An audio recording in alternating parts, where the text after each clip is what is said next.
This guy hooked it up. He's got a video called Pimp My Horn. What? And he called me up and said, man, I want to pimp your horn. I said, okay. Yeah, it's the first over at Stain. Now your boy that's playing with Bruno Mars, he got Stain up in his. Oh, yeah. I'm like, man, that's jive, man. That guy's gonna take my design. It's cool though. Yeah, he don't have the Shakespeare quote on his side of his though. Oh. No, there you go. Have more than you Have more than you show. Speak less than you know. I'm like, boy, I wish I'd have thought of that 25 years ago. so much wisdom in that. Yeah. All right, music lovers, we are here in Los Angeles with one of the great musicians of our time, Mr. Delfeayo Marsalis, and man, and what's this baby's name? Do you name her? Don't have a name, but it's a Courtois model, and it's a fella out of Kansas City, Mike Corrigan, and he's got a video show called Pimp My Horn, and he called me and said, man, I want to pimp your horn. And since I live in a Victorian house in New Orleans and I like to play in churches, he decided to put the stained glass. And you can see it's got the fleur-de-lis in the middle. That's the New Orleans symbol. And then that's the fires that burned down the Globe Theater, the waters of Hurricane Katrina represented by the blue, and then of course there's the redemption of the horn blowing out the sweet notes. So you're the perfect person to talk to about the arts. Not only are you represented from the musical side, but you got the whole storytelling within the artwork right there. Yes, sir. Yeah. Well, you know, you come from New Orleans, and the reason why people love New Orleans so much is that we are the city that has maintained more of the African traditions the longest, and with, I guess I'd say, with the most fervor.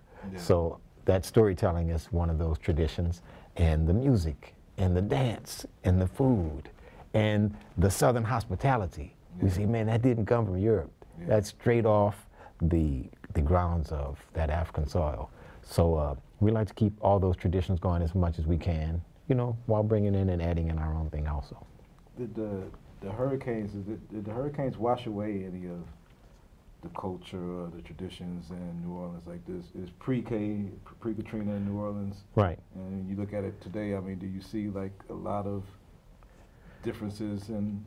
Well, there's a lot of differences, but there's many differences all around the world, and definitely lots of differences everywhere in America. So yeah. I would not say that we are unique in that respect. But I would say that Hurricane Katrina definitely put that line of demarcation where you say, but what it also did was it made us, the New Orleans artists and musicians, think more seriously about protecting those traditions that I mentioned. You know, for example, I love to play modern jazz, and before Hurricane Katrina, it was not so important to me to maintain certain traditions of the New Orleans style. So, you know, without trying to get too technical or complicated, what Louis Armstrong and the early guys started, that's the traditional New Orleans style. Now, my family, what we play, it's not in that particular style. So we do something totally different. But as we're getting older, we're realizing that that is where it all came from. That's like knowing the story of your great-great-grandfather. And you say, you know what, my father's story is important, but my great-great-grandpa, without him, my daddy wouldn't have been here. So now we're taking that more seriously. So I get together with fellows like Hurl and Riley and Dr. Michael White, and we say, man, how can we make sure that these youngsters understand the traditional way of having a jazz funeral? Yeah. You know, like everything has and it goes, and as I say, going back to Africa, everything has a purpose. And when you understand that, so it's important for us that the young folks now understand, say, okay, if you want to do your own thing, we're not opposed to that, but you should also know that this is where it came from and have that information in your back pocket. Yeah, yeah. So, I mean, where did the Marsalis lore start? I mean, did it start with your father as far as all these great musicians, or was it before that? No, it actually started on my mother's side. Now that's the irony. My mother, of course, was a singer in college, and she loved music, but on her side of the family, we had the great bassist Wellman Breaux.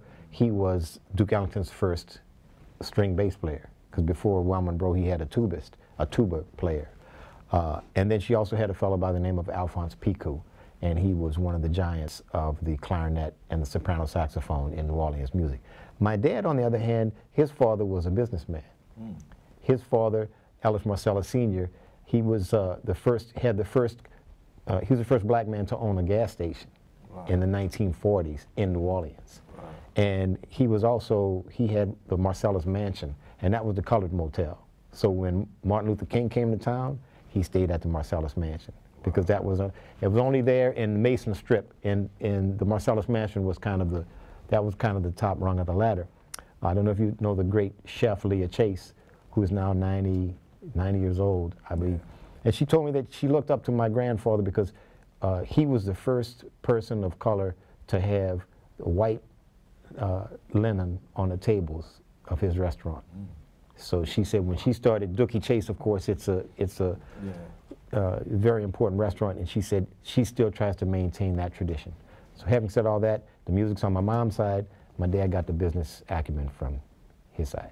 So did that just all gel together with this generation, from you be able to brand and make a business out of not make a business out of the art, but I mean at least get some get some monetary value for all the art you guys are. Well, it's important. I don't know that we were thinking of it from that respect. Obviously, Wynton he was more in the classical field, and I think he understood early on the differences.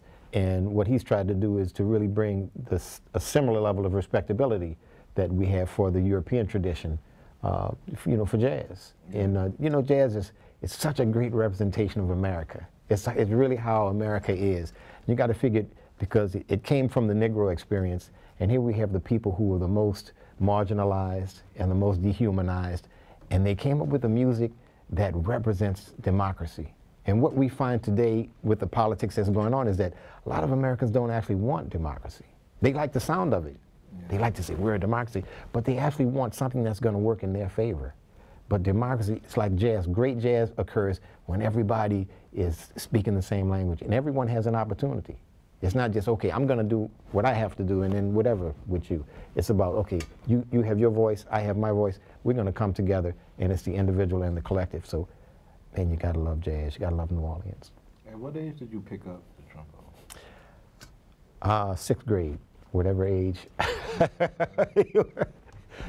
And Branford was playing saxophone and Wynton was playing trumpet, and my dad was playing piano, and I dabbled a little bit with the drums and the bass. Didn't really, I liked the sound of the bass, but it wasn't for me. And I saw that trombone and I said, man, that looks like, who would ever want to play that? I want to play that trombone.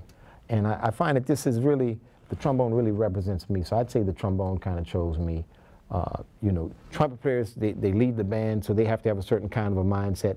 The saxophone, the clarinet, they have to either decide to argue with the trumpet or to agree with the trumpet. The trombone comes along, and trombone players are always generally cool, because the trombone has to say, oh, everything's going to be cool. So that's kind of the role of the instrument in the band.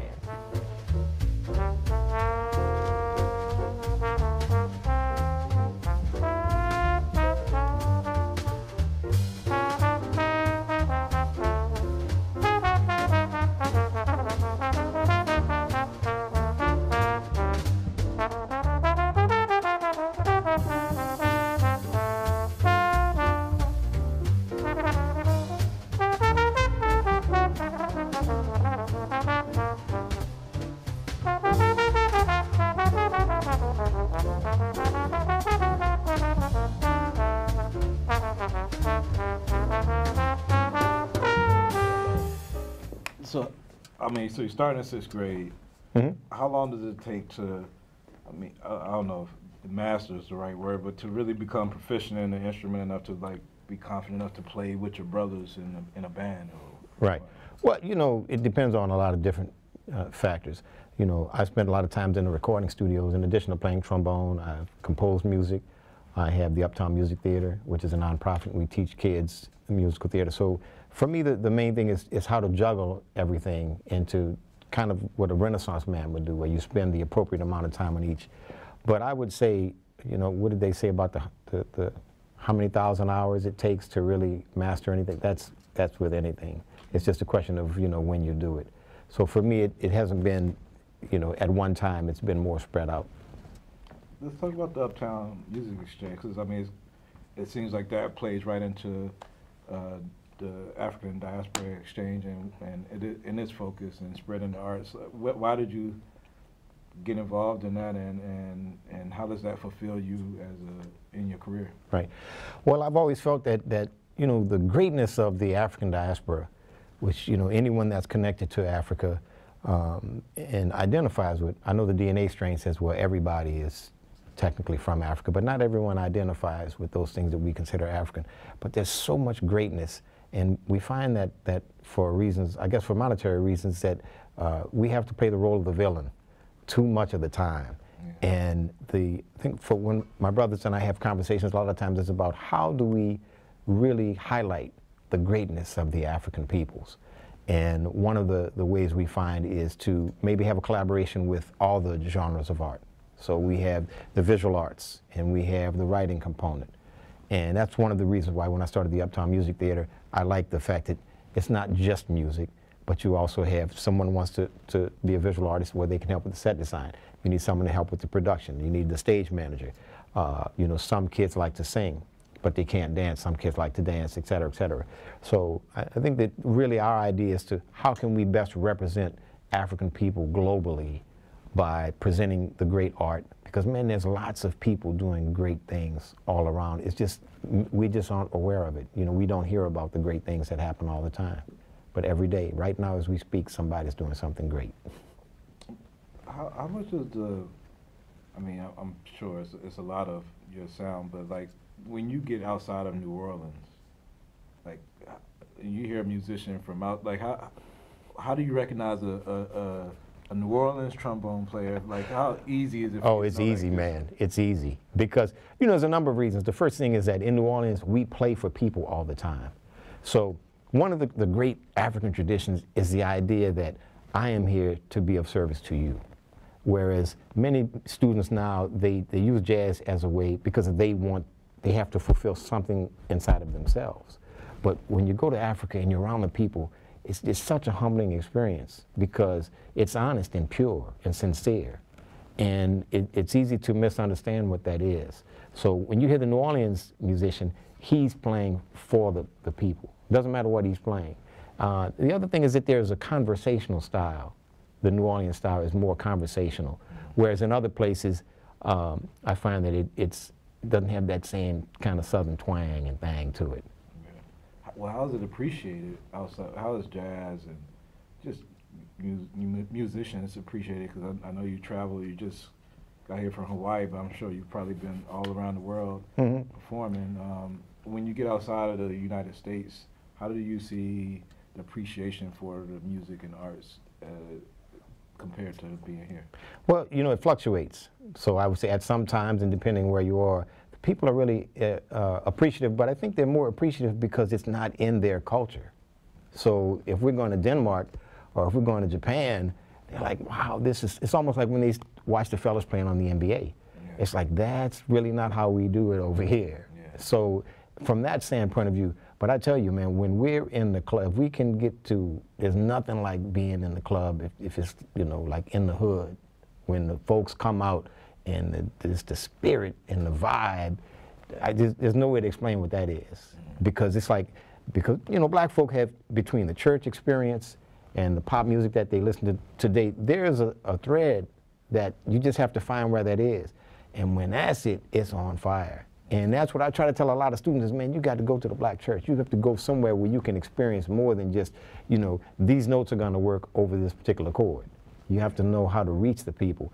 And so I'd say that's the great experience for me. And when we play wherever we are, we're trying to bring that joy and that celebration, and that's what the music's about. It seems like in today's era of budget cuts, I mean, I guess they've always been trying to cut budgets for one thing or the other, but when I grew up, maybe when you grew up, music was offered in the schools, and now, like, my kids don't have those same opportunities, you know, just at public school to get music education. How do we supplant the lack of opportunities that aren't there anymore, so that kids could discover that they may be good at trumpet or trombone or whatever, you know? It has to be grassroots. I remember I was working in a studio in Hollywood, and there was a Hispanic guy. I guess it may have been Mexican. I hate to generalize, but he's teaching a group of kids how to play soccer. And they're right in the park, and it was dark. It was about 6:30, 7 o'clock. And I said, man, this guy's clearly not getting paid. I mean, it was just something that was important to him. Yeah. And I thought back to fellas like Danny Barker and Alvin Batiste and Kid Jordan, people who you would not be familiar with, but they kept the legacy of New Orleans music alive because it was important to them. So I'd say that it's important for the musicians who take it serious. If it's serious to us, then we have to take that initial step, and we have initiatives in New Orleans where, you know, we're teaching the kids, and that's kind of how it comes up. You know, so we're not going to have as many kids. The great thing about when it's in the public schools is that you have more students involved. So now we'll have a smaller pool, but we're hoping to really get those kids who are going to be able to represent that excellence across the board. How much competition is it among you brothers? Is it? Oh, it's a lot. Yeah. I wish I'd have known that earlier on. I spent too much time helping them out. No, you know, it's like when I'm creating a record, or you know, if Wynton is putting out a record, because I spent a lot of time producing his records, but I know when he's making his records, he's wondering what I'm thinking about it, because I know what his sound is supposed to be. So there's that competition where if I make a record, I send it to him and say, all right, now what you got? Yeah. And he sent me his record, and you know, Branford. So from that standpoint of view, I would say it's not an active competition, but there's definitely that. There's definitely, when I hear one of their CDs, I said, all right, how am I going to top that? Yeah. And that's just, it would be, you know, to me it's less a brotherly, you know, you got that brotherly thing, but it's more like if we were in athletics and we say, okay, whoever, if it's LeBron or if it's Durant, whoever we're going after. So for me, you know, they've set the bar pretty high, and I'm letting them know, hey, you got to watch your back. You said it's There's 6 of us. 4 of us play. So Branford's the oldest. He plays saxophone. Then Wynton plays trumpet. My brother Ellis, who doesn't play, and right now he's got a gig working with Obamacare. I think he's still trying to help us out with that. But his main thing is he writes poetry and photography. Then myself, I have a younger brother Mboya, who has autism. And he developed autism back before there was the awareness. Mm-hmm. So, you know, my mother spent a lot of time dealing with him. And then Jason came along, he's the youngest. He plays drums and vibes. Mm-hmm. So, yeah, we out here, we trying to, from every angle. You got one of us there, one of us over there. Like in New Orleans, I mean, if New Orleans was London or Europe somewhere, you guys y'all like royalty. Y'all be like dukes and chancellors or all these type of things. The Marsalis family, I mean, y'all have any problem getting in any club, even if you're not playing. It could be. You know, we grew up with a couple of people who were born in the 1800s. My Aunt Marguerite and Uncle Alphonse and my grandmother Leona, and my mother followed in that tradition, which is really understanding that we're down here for a short period of time, and our job is to make things not only better for those around us, but to also prepare the future generations. And that's a theme that you find in Native American writing and the African lore. So, you know, our big concern right now is that we as a country, and actually the world, is really moving so far away from that it's problematic. So, you know, we would really just hope that we can not only inspire folks, but to set it up for the next generation so that the world will stick around. Yeah. Do you ever get pressed to do more music because of what's going on in the world? Do you look at stuff like, yo, the world needs some more music right now because they're struggling, like we should be creating more? Like, where do you get your creative motivations for to go out and create like a new album? Is it what sparks that? You know, it could be anything. Like our last CD for my jazz orchestra was called Make America Great Again. And people say, oh, well, what? Some people have different songs, but what happens is, the short version of the story is, we like to create original songs. So and there's 15 of us, which is very difficult to do. So we tell the audience, we're gonna make up a song for you. So you're the only ones that's gonna hear this song. What key do you want? They give us a key, E flat. Say, okay, we're gonna play an E flat and then we're gonna go to A. What theme would you like us to recreate? And someone in the back says, Make America Great Again. Now, I don't know if this fella was for that motto or against it. Yeah. But I said, you know, people like boo this, and I said, man, that's a great idea. So we said, we're gonna just make up a song right now, And so I use that as an opportunity. You know, Duke Ellington always said, a challenge is always your opportunity to do your best. Yeah. So I said, okay, this is how we're going to do. We're going to start off with an old vaudevillian style, and then we're going to go into a more modern minor key. It's just that simple. So someone happened to record the gig, and when I heard the song, I said, man, we need to put this on the CD. Then I heard it. I said, man, this song needs a narration or an oration. So I called Wendell Pierce, and I said, actually, when I originally called Wendell, I said, look, man, I've written this narration. I need a white guy that can, you know, an actor that can deliver this. And Wendell said, well, you know, there's certain guys that I can. And I was like, as he talked, I said, no, man, you have to do this. Because it's really about the kind of the black man's perspective of America. Yeah. So, I mean, that song is really, it's one of my, it ended up being one of my favorites. But I say the entire irony is that had we not asked the audience on that particular night, you know, so had we not used the democratic process to include everyone, we would have never come up with the song. The album would have been entitled Living Free and Running Wild. But, so I would say that that was a very strong motivation. Now that, you know, Mr. Trump has been in office and we see how divided the country actually is, so, you know, the way that I'm approaching the political message is a little different now. Because it's really almost like football teams that have grudge. Just like, you know, if you have the Green Bay Packers and the Minnesota Vikings, it's almost, I think we look at our country like that. It's pretty sad. Yeah. You know what I mean? So it's like, you know, I wanted so-and-so to win. I don't want this one. And I'm saying, man, how can we really, and that's the thing about being from New Orleans. We're like, bro, it's not really, it ain't all of that. Yeah. We got to come together to, so I would say there's plenty going on to give me inspiration. Well, I mean, I hate to put you on the spot, but I mean, can we hear something? Man, the lips is all cold, and can you show me like the basic mechanics of what you do to play? All right. First you take a breath, and then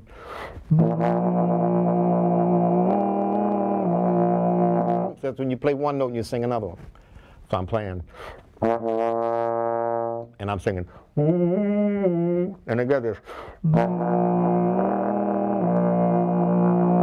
So if we're playing bluesy,